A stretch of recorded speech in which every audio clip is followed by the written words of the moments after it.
We're now at Mesa Top Ruins, and shortly at Penthouse. The Penthouse ruins are contained in this steel building ahead of us, which we'll walk to. I've not been inside yet myself.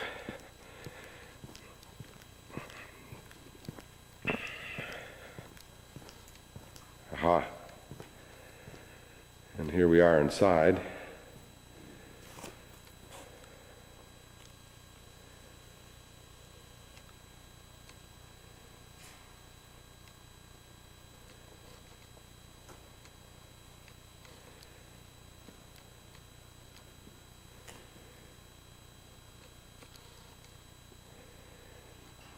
Can you imagine if there might have been a Leonardo the caveman or cliff man who could have imagined that someday people would revere and protect his abode?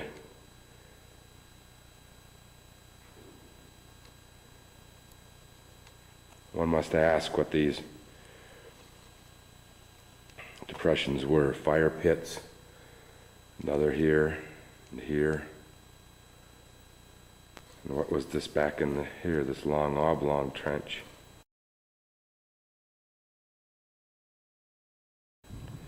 This is the Navajo Canyon. There are supposedly 60 cliff dwellings in this canyon, and a total of 650 different dwellings throughout the Mesa Verde Park area. Unfortunately, the descriptive material here at the overlook does not point specifically to any particular site, and so you must use what amounts to imagination to discover where they might be, with the exception of one, which is in what one might consider a rather obvious location, and that's right before you now. Because of the distance, we can't really make out too much.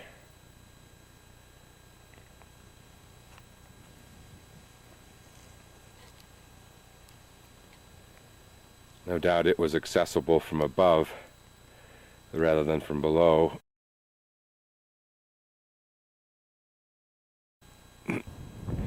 This is Square Tower House. Here you can see it.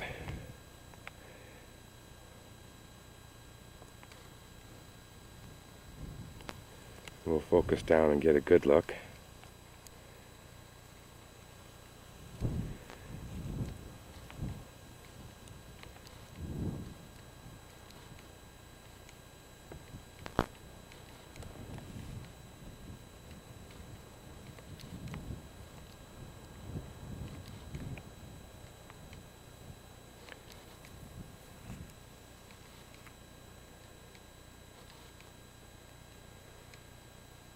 Notice the round kivas down here, and then back in there, down in here, and then perhaps that one there.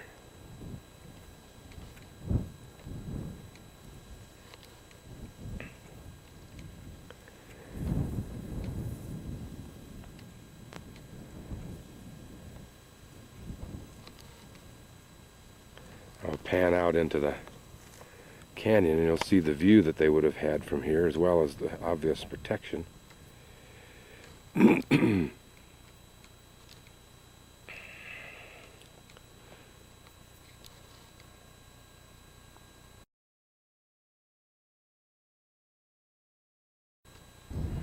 now the Penthouse and Pueblo ruins, 700 to 950 AD. You probably wonder how I know all of this information. Well, let's just say it's a gift.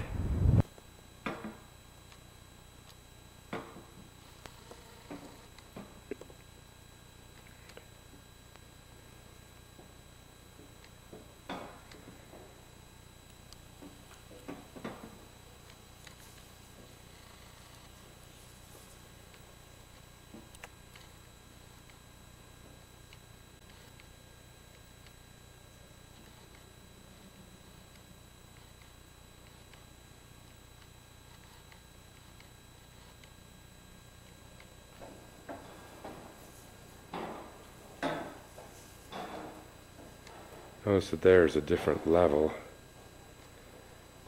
This one here is slightly higher than the levels on either side of it. Notice the not so square configuration of this room, this wall here going off at somewhat of an angle. This pit is only a few feet away, maybe 30 feet from the one we just saw. But notice how deep it is. Again, probably the fire pit over there.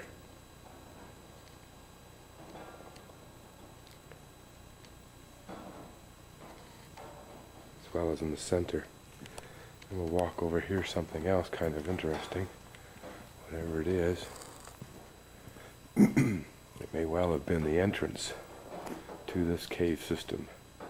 And yet here are two rooms that were built on top.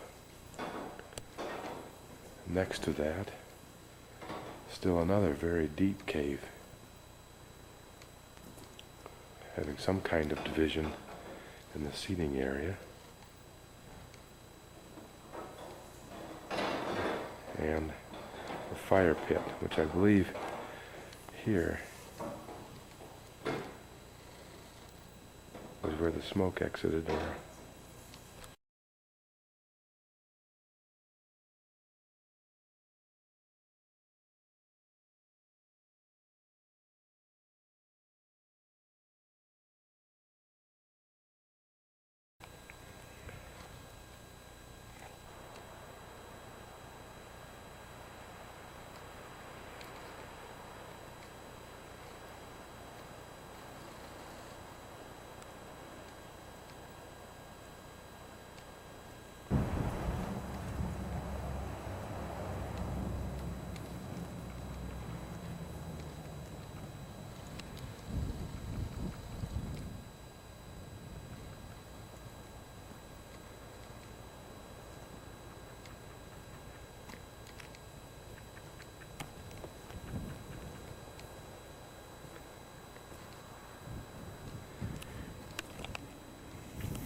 I guess they don't want you walking.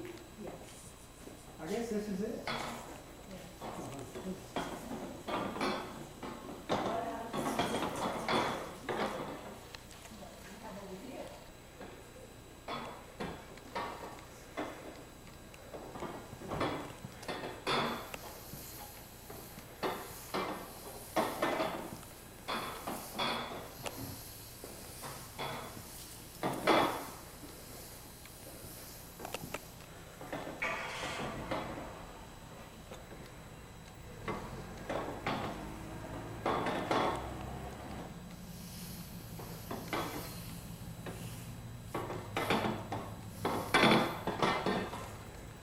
as you probably deduced, the hole on the right is the exit of the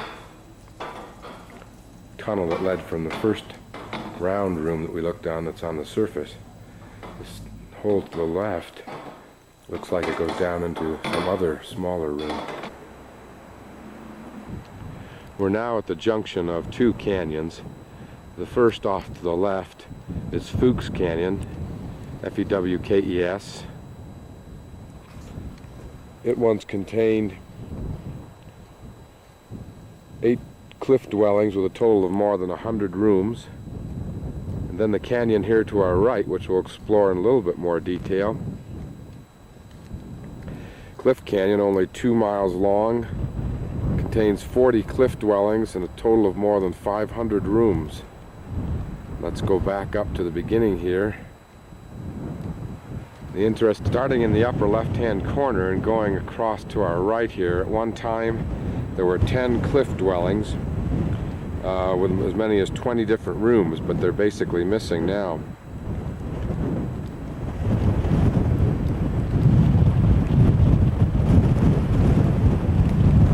Here, dead ahead of us, where this large boulder is, there were rooms on top of the boulder, as well as you can see a couple of rooms off to the left. Sunset House, which is directly ahead of us, is built on 2 levels, not the house, but that development. You can see there's one level up to the top here. There's a house way off here to the right, to the left, excuse me.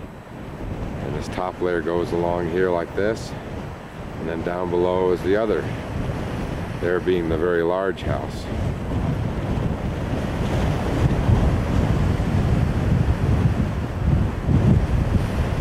This house contained as many as 35 rooms and 4 kivas.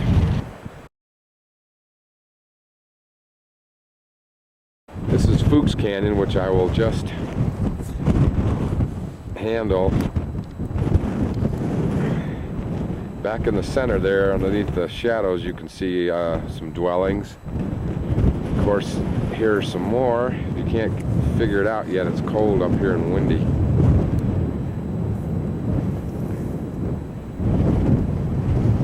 Here on a ledge, just at the bottom of the picture, are the remnants of other dwellings, and then at the top, notice that there's a large system there. Coming around the corner of the canyon and looking across is probably the most dramatic set of dwellings, nestled underneath the surrounding cave.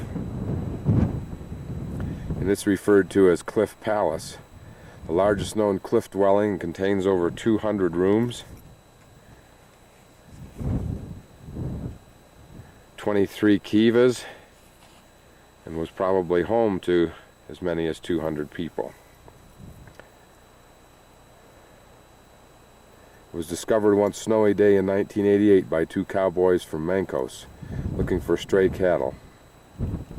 One of the other obvious reasons for the difference in not only the concentration and the size of these cliff dwellings is the overhanging natural amphitheaters that are all along the walls of these canyons, unlike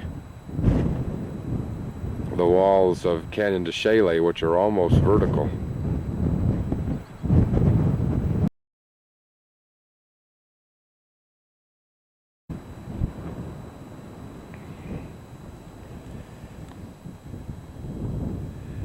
Unfortunately, this ruin and many other ruins were ransacked many times before the archaeologists could get here and restore it, or at least to excavate for what remained, and all that remained was what was overlooked. His rooms up at the upper level were used for storage, primarily because they were probably inaccessible by many animals. This first temple on the left, or first ruins, is called a fire temple, primarily because on this back wall, which now is only a thin ribbon, was originally a light clay plaster covered with paintings and symbols reminiscent of reasonably recent Navajo Indians, and therefore it was felt to be a precursor to that, and it was named in honor of the fire temples of the present Navajo.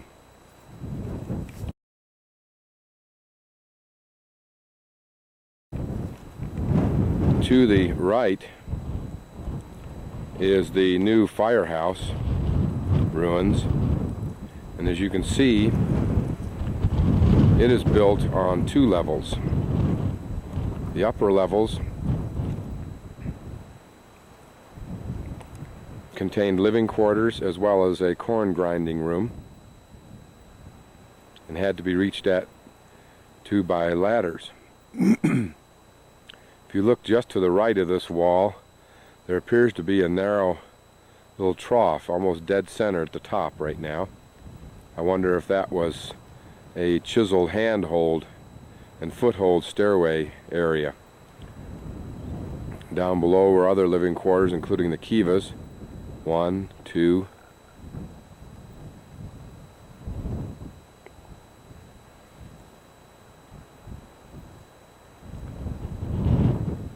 Third kiva being here. You can get an idea of how far back in these caves went. Made ideal basis for building these.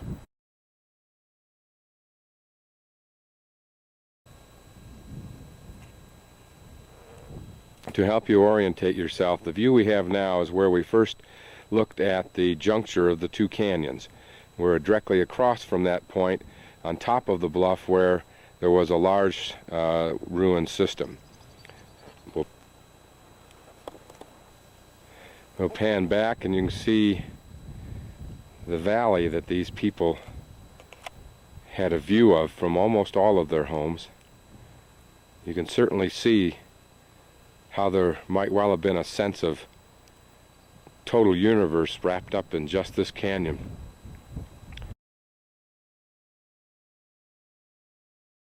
Homes.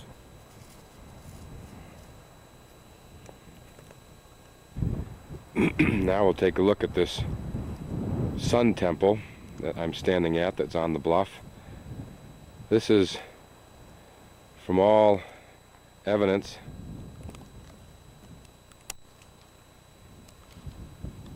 including the insistence of the present Navajo tribe, that this was a ceremonial building because it has none of the artifacts and design of residential buildings. The rooms are long and narrow and have very few openings. The walls are double walls. We'll climb this ladder which has been put here presumably for us.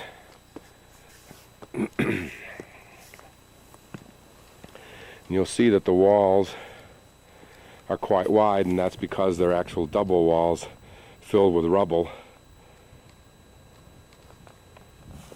This building was never completed, but it's estimated that its walls were at one time 11 to 14 feet in height.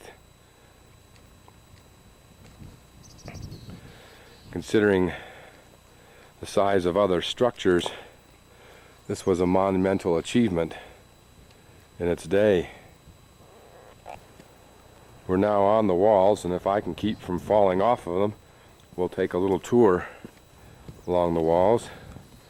Careful to step over that gap. And you can see these long, narrow, chute-like wall rooms.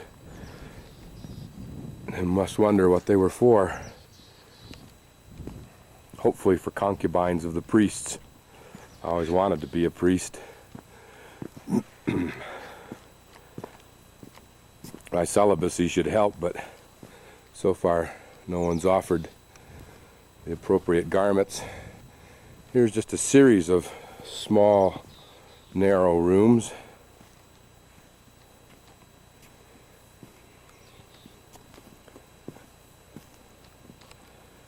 With door-like openings into them, and here are connector doors. And here we'll try and get up on the highest part, where there are two kivas, each quite deep, however. But one would wonder if either the entrance or the exit to the kivas offered this spectacular view.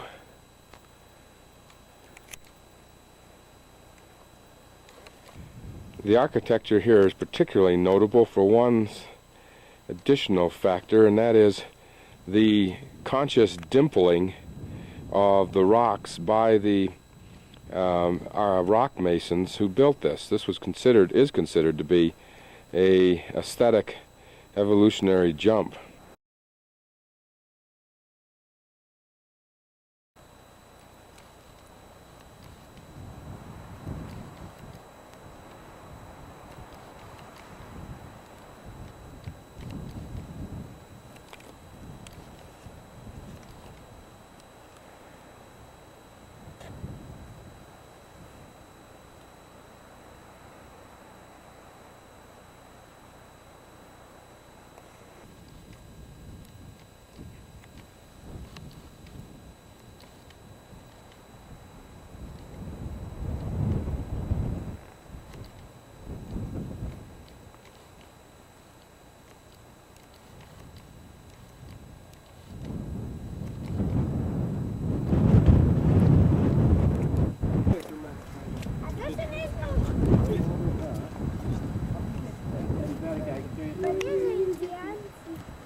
Here again, using that point we were at when we saw the split in the two canyons, moving slightly to the left and down right dead center, you'll see one little square hole. This is a very narrow ledge.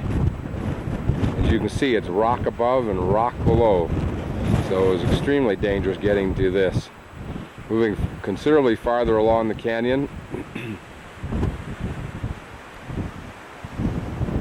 here you'll see another amphitheater-like situation. Again, rock above it and rock below it.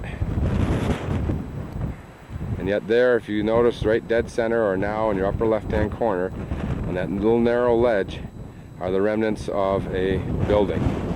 You have to wonder whether these smaller ones were much, much older than the larger housing systems.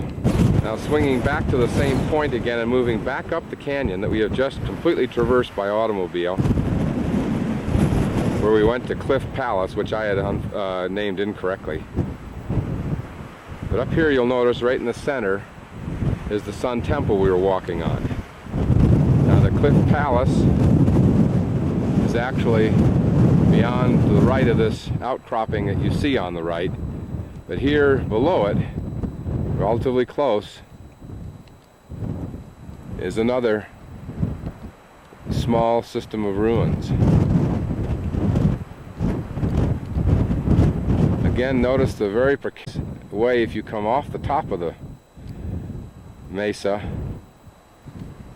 or even dropping down into the valley and coming up that way, which was certainly an incredibly strenuous hike.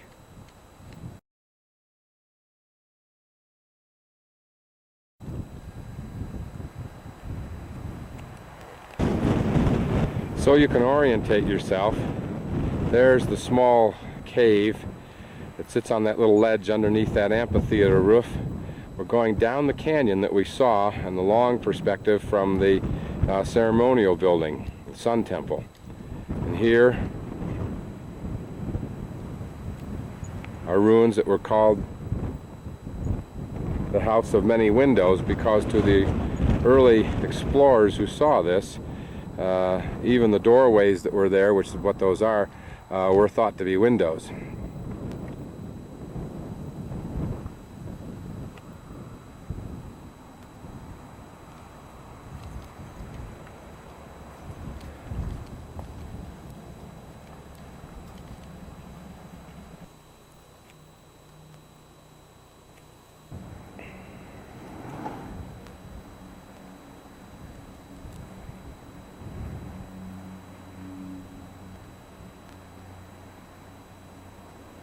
There are many caves starting right here. Basically, again, what you might call the small primitive ones.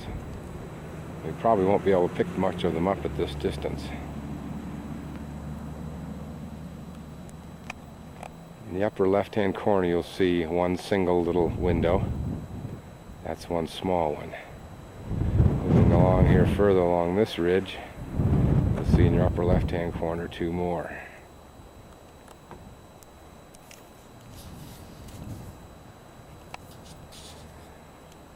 Moving along further, you'll see an entire major development that we can't see too well here, although you can see it climbing from what looks like a plateau up to the left underneath that amphitheater cover. Then right here on the corner on the left on this little butte are some more ruins. From here on, the ruins get considerably smaller and more difficult to locate, and we probably won't be able to record them on this camera. I'll shoot up above here and you can get an idea of the mountains in Colorado that are heavily snow covered this time of year. They're kind of a backdrop for this sojourn into somebody else's past.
Welcome to the treehouse, third largest Clift dwelling in the Mesa Verde. Received inside only by Penthouse, which is the largest of all of the Clift dwellings, and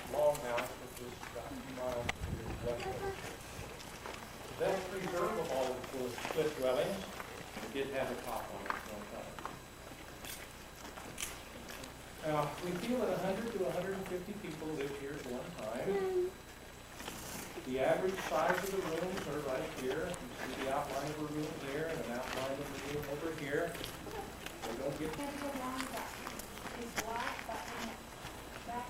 Okay, why the black?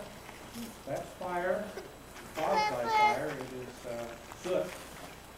And we feel that the people that moved in here first, probably the early people called the modified basket makers, probably built fire towards the back of the cave in order to teach young men things that they would need to know later on in life. And by the way, women were allowed down into the kivas for special religious ceremonies, and as the story goes, when it got dirty, the men couldn't stand it, you know, while the women were back in 1299. We know that a drought occurred between 1276 and 1299 between the people for firewood, farmland, and they promised to go back to their How large a population was it at of the whole area? Yeah. Well, it depends upon the archaeologist you talk to, anywhere from 2,500 to 20,000. Is that right? No. I meant this here. Sharpening axes. Sharpening axe.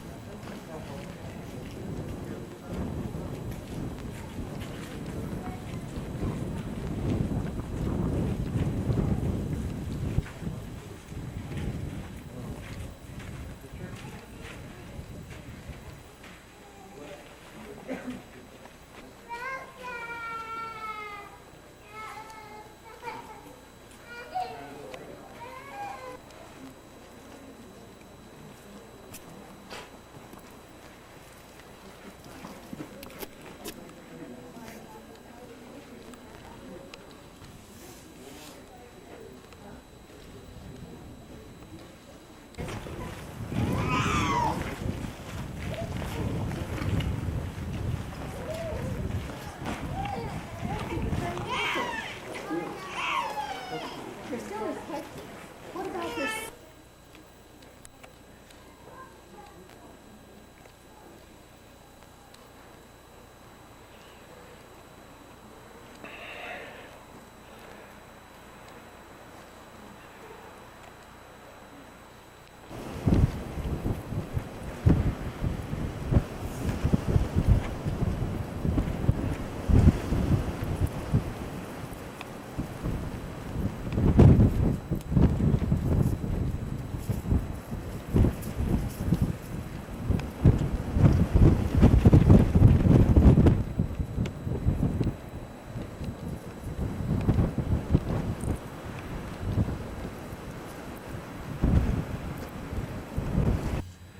Thought you'd get a kick out of seeing the back roads of Colorado.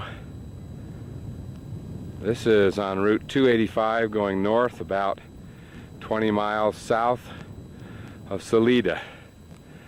I'll just come through a very, very large, flat, can't call it a valley, it really is a hole surrounded by mountains.